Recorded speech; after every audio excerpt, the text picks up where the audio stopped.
6월은 나라사랑 보훈, 호국보훈의 달입니다. 또 특별히 오늘 찬양 예배는 나라의 독립을 위해서 앞장서셨던 우리 이원영 목사님 66주년 추모 예배도 있습니다. 일제의 탄압 앞에 나라의 독립을 위해서 앞장섰던 목사님은 서대문 형무소의 수감 중에 복음을 받아들이셨습니다. 6.25가 벌어진 달이 여러분 6월입니다. 또한 현충일도 있습니다. 호국보훈의 의식을 함께 나누어야 되고 애국정신을 기리기 위해서 6월을 나라사랑 호국보훈의 달로 지정되어 있습니다. 오늘 우리가 누리고 있는 이 평화로움, 또 이 자유함, 다 우리의 선열들이 뿌린 희생의 피로 우리가 얻게 되었습니다. 나라를 위해 헌신한 분들을 우리가 기리며 잊지 않도록 하는 달입니다. 이런 글이 있습니다. 사랑하는 나의 조국이여, 내 조국의 파란 하늘은 우리의 마음이요, 내 조국의 물은 우리의 피요, 내 조국의 흙은 우리의 살이라. 그 이후에 이런 글로 쓰여져 있습니다. 오 조국이여, 나의 사랑하는 조국이여, 내 죽음을 헛되게 하지 말라. 내 붉은 피는 역사의 불꽃이 되어 밤하늘에 찬란히 피어나리. 나라와 민족을 위해서 희생했던 수많은 우리의 호국영령들이 있습니다. 특별히 애국을 다짐하는 달입니다. 우리 모두가 다 애국자고 애국을 다 하는 사람들입니다. 우리 현실을 바라보면 애국하는 방법이 좀 틀린 것 같습니다. 보수 쪽에 있는 사람은 보수적인 애국을 하는 것 같고, 진보 쪽에 있는 사람들은 진보적 애국을 하는 것 같은데, 어찌 그렇게 나라를 사랑하는 방법이 다를까 가슴이 아플 뿐입니다. 나라를 사랑하는 마음도 같고 국민을 사랑하는 마음도 같은데 어찌 하나가 되지 못하는 모습을 보게 됩니다. 제가 어떤 집회에 가서 한번 물어봤습니다. 여러분은 보수적인 애국자입니까? 진보적인 애국자입니까? 그래서 손을 들어보라고 했습니다. 오늘 이 시간에 우리가 한번 손을 들어보겠습니다. 나는 보수적인 애국자다, 나는 진보적인 애국자다, 제가 물으실 때 손을 드시면 여러분 오해를 받기 쉽고 시험에 빠집니다. 마음속으로 드셔야 됩니다. 나는 보수적인 애국자다. 예, 들으신 분들이 아주 많습니다. 나는 진보적 애국자다.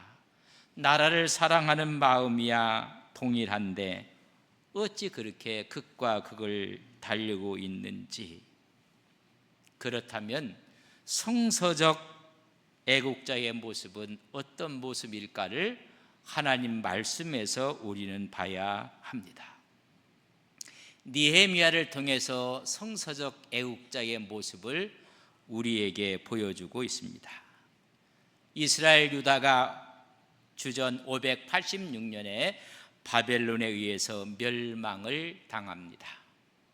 성은 무너지고 백성들은 포로로 잡혀갑니다.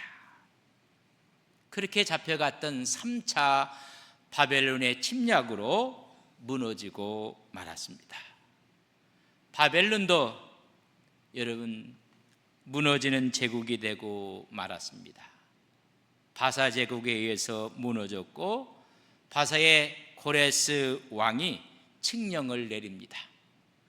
여러분 이스라엘만 잡혀왔습니까? 근동에 있는 수많은 나라들에 의해서 포로들을 잡아왔는데 고레스 왕이 다 고국으로 돌아가도 좋다는 조서를 내리게 됩니다. 그 조서에 의해서 주전 538년 수룹바벨을 중심으로 해서 1차 귀환을 합니다. 돌아옵니다.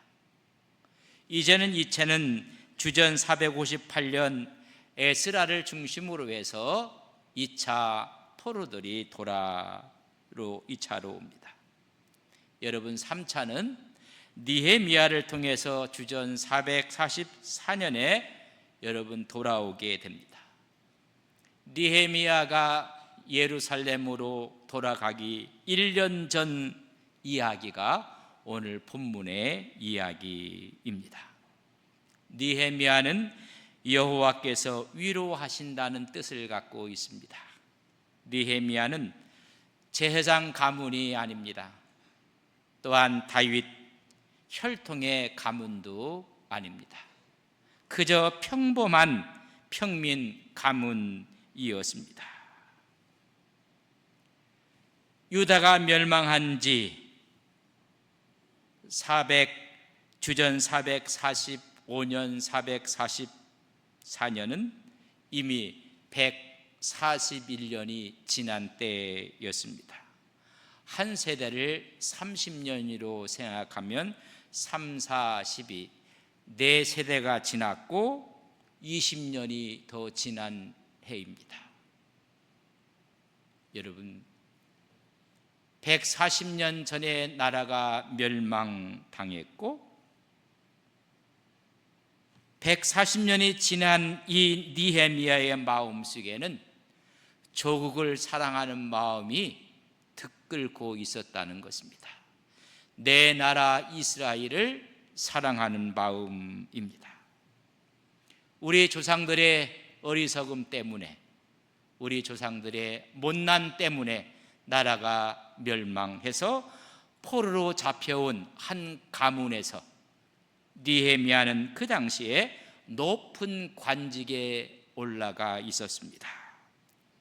이미 조국을 잊어버렸고 이스라엘을 잊어버렸고 또한 잊어버려야 마땅한 세월이 흘렀음에도 불구하고 내 나라 내 조국을 사랑하고 있는 느헤미야의 모습을 볼 수가 있습니다. 그때 느헤미야의 관직을 느헤미야 1장 11절 하반절에 이렇게 기록했습니다. 그때에 내가 왕의 술관원이 되었느니라.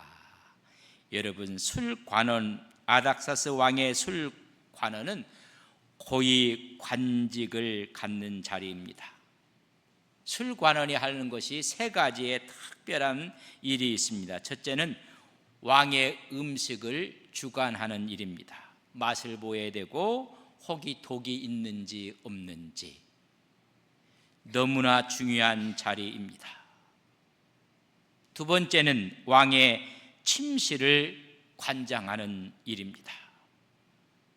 음식에 독이 있는지, 여러분, 왕실의 침실에 반역하는 무리들이 여러분 오는지 안 오는지. 세 번째는 왕을 경호하는 일을 맡았다고 합니다. 그렇다면 이 관원은 상당하게 왕을 근접거리에서 여러분 모시는 사람입니다. 늘 왕을 만날 수 있는 자리에 있었기 때문에 큰 영향력을 가질 사람입니다. 그 당시에 총사령관은 직급은 높았지만은 이 술관원이 더 큰 영향력을 발휘할 수 있었다고 이야기를 합니다. 그런 높은 자리에 있었던 느헤미야가 예루살렘의 소식을 듣게 됩니다.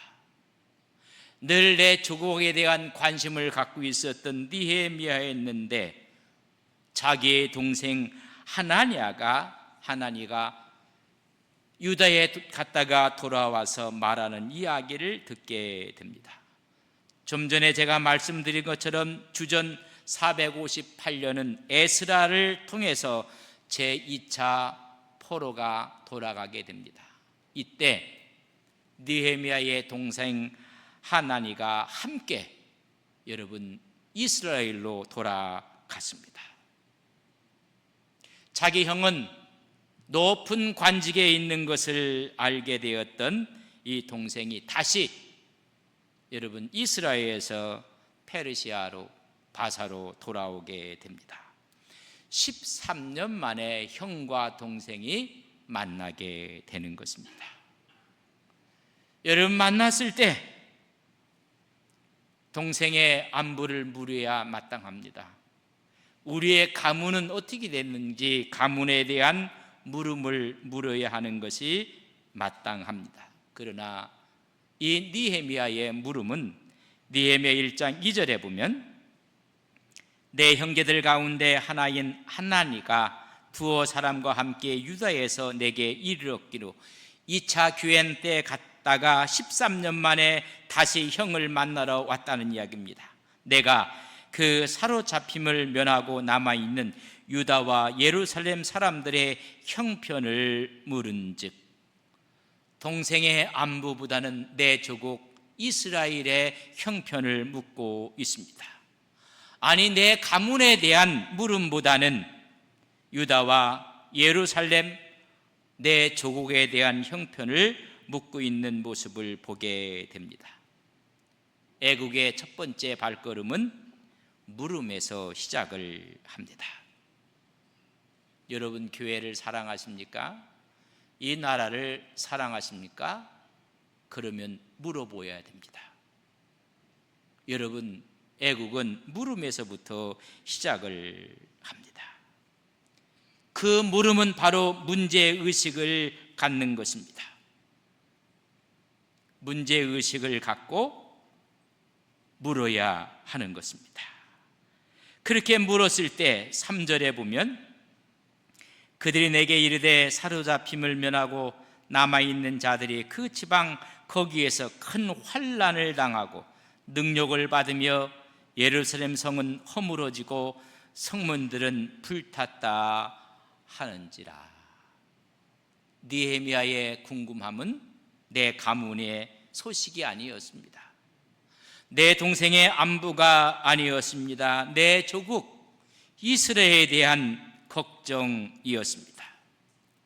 물었더니 큰 능력과 환난을 당하고 이미 돌아간 지가 오래되었음에도 불구하고 성은 무너졌고 성문은 불타 있다고 합니다. 이 소식을 듣고 느헤미야의 반응은 4절에 기록되어 있습니다. 우리 4절에 있는 말씀을 함께 봅니다. 내가 이 말을 듣고 앉아서 울고 수일 동안 슬퍼하며 하늘의 하나님 앞에 금식하며 기도하며. 내 조국에 대한 소식을 듣고 나서는 느헤미야는 웁니다.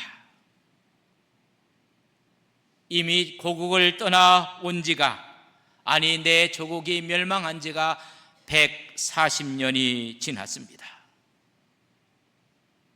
생생하게 자기 시대에 일어난 것처럼 듣고 웁니다. 그리고 금식을 합니다. 왜 많은 사람들이 기도하지 않을까? 여러분, 듣지 않아서 기도하지 않는 것입니다. 왜 듣지 않았습니까? 묻지를 않기 때문에 여러분, 듣지 못하는 것입니다. 성서적인 애국자는 문제의식을 갖고 하나님께 나아가는 자입니다. 바로 그런 자가 기도하는 자입니다. 듣는 것입니다. 오늘 우리의 정치가 어떠한가?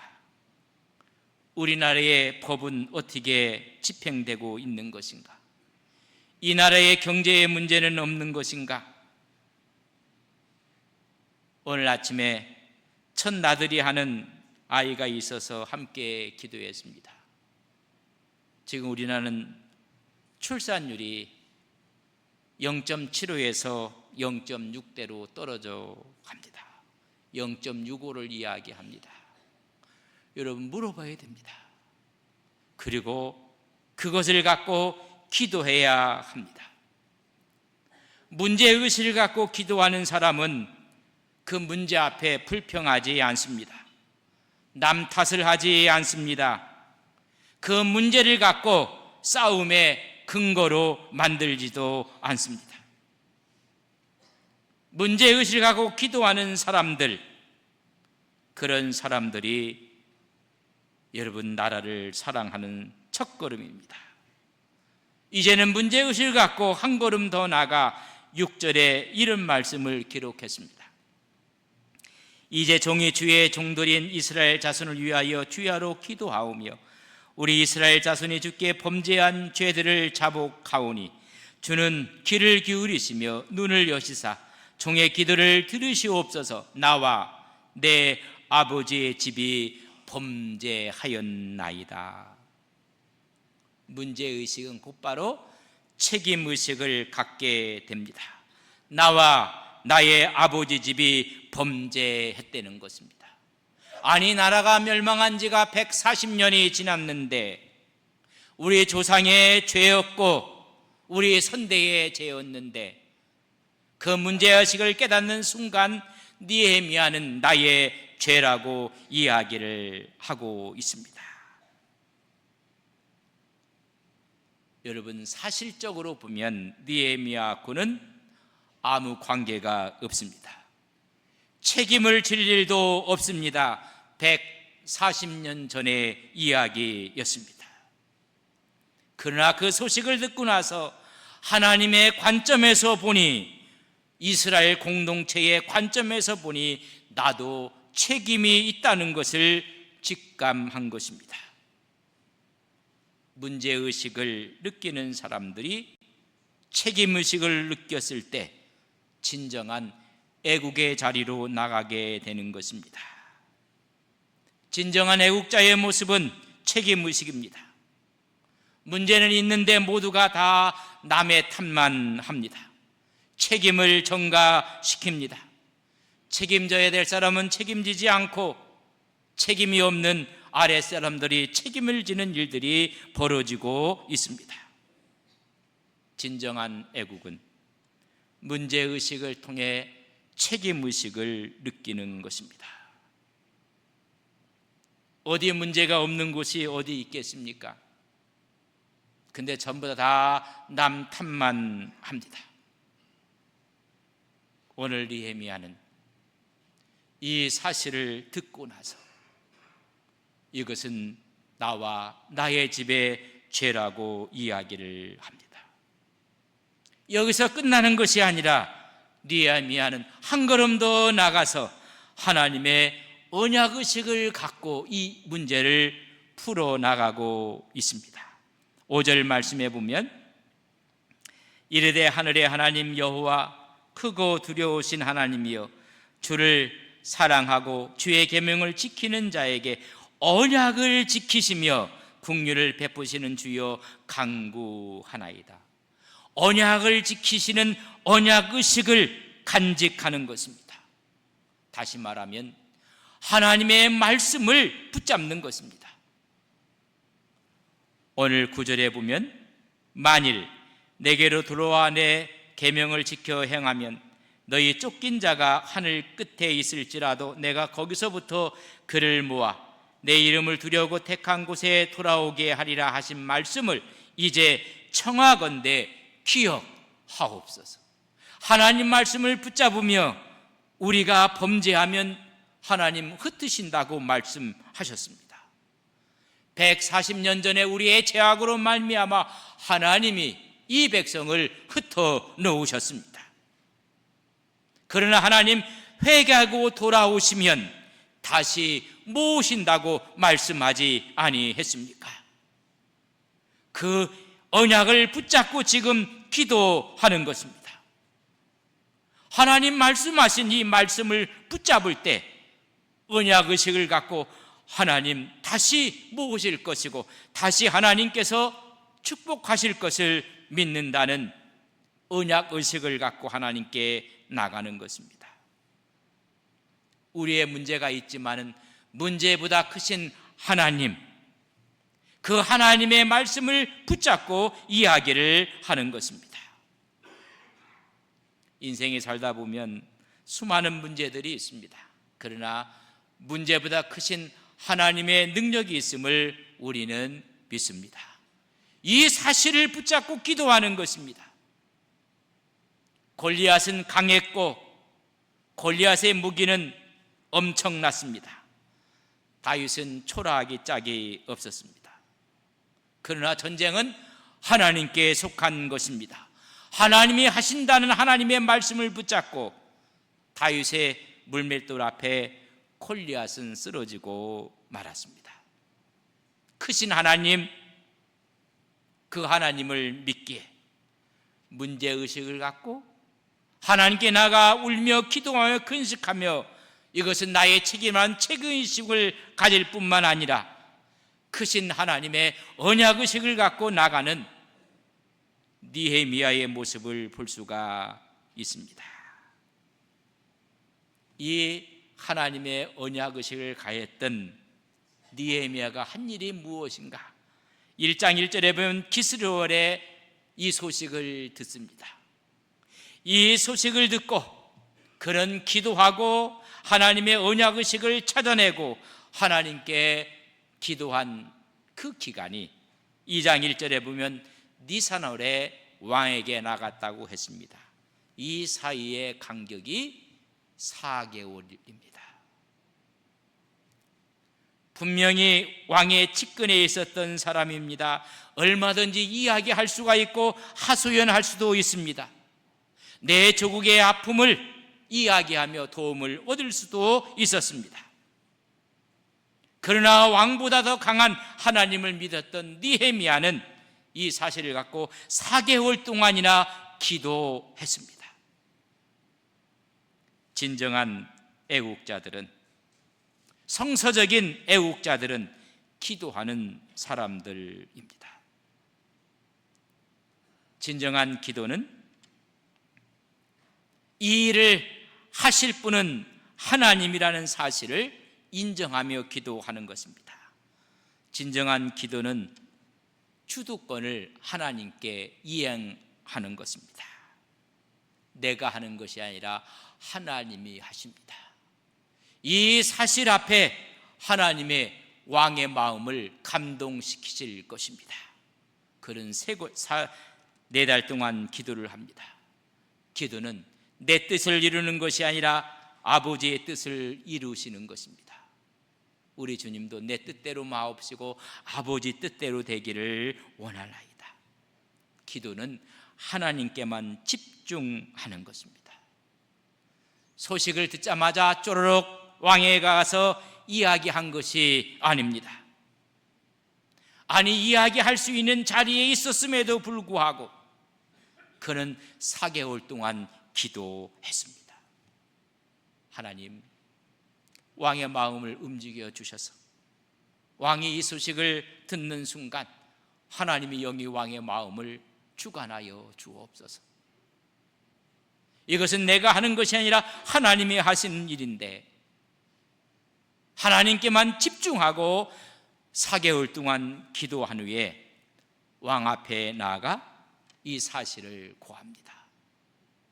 그때 하나님이 왕의 마음을 감동시키셔서 제3차로 느헤미야가 돌아오고 그 성벽을 새롭게 하는데 성경에는 이렇게 증언합니다.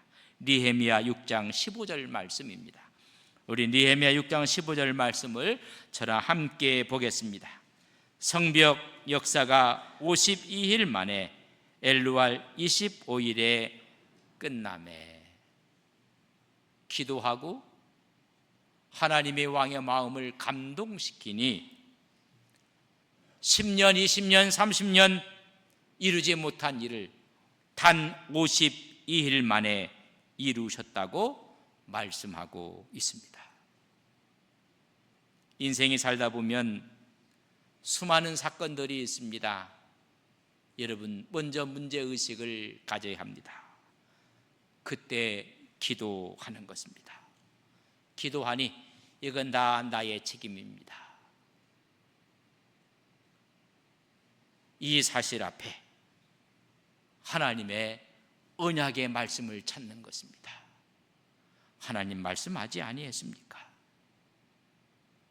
그 말씀을 붙잡고 4개월 동안 기도했고 왕을 만나는 순간 왕의 마음을 하나님이 어루만지신 것입니다. 52일 만에 역사를 이루게 되었습니다. 우리는 6월을 맞이하며 성서가 말하는 성서적인 애국자의 모습은 문제에서 탈피하는 것이 아닙니다. 맞습니다. 우리에게 문제가 있습니다. 우리에게 아픔이 있습니다. 고통이 있습니다. 그래서 여러분 기도하셔야 됩니다. 알고 보았더니 이런 문제는 다 남의 탓이라고 생각했는데 알고 봤더니 나 때문입니다. 그 사실을 깨닫는 순간 하나님의 언약의 말씀이 크게 와 닿을 때 그 말씀을 붙잡고 하나님께 간구하며 앞으로 나갈 때 하나님께서 이루시는 것을 바라보는 것입니다. 어찌 보면 우리 이원영 목사님은 성서적 애국자입니다. 나라가 멸망했고 어려움이 있었던 이 문제의식을 간직하고 그는 3.1 만세 운동을 했습니다. 다 나 때문이라고 생각하며 앞장서셨고 수감된 서대문 형부소에서는 하나님의 언약의 말씀을 찾았고 그래서 그는 예수님을 믿는 사람이 되었습니다. 우리에겐 여러 가지 문제들 가운데 하나님의 말씀을 찾아내는 기도가 필요하고 그것은 다 나 때문입니다. 그러나 능력 주시는 자 안에서 내가 모든 것을 할 수 있다는 하나님의 언약의식을 찾아내고 앞으로 나아갈 때 하나님께서 우리 앞에 있는 그 모든 문제들을 해결하실 뿐만 아니라 새롭게 역사하시고 축복해 주실 것을 믿습니다. 이런 신앙의 마음을 갖고 이 세상을 승리해 나가시는 귀한 종들이 되시기를 주님의 이름으로 간절히 축복합니다. 함께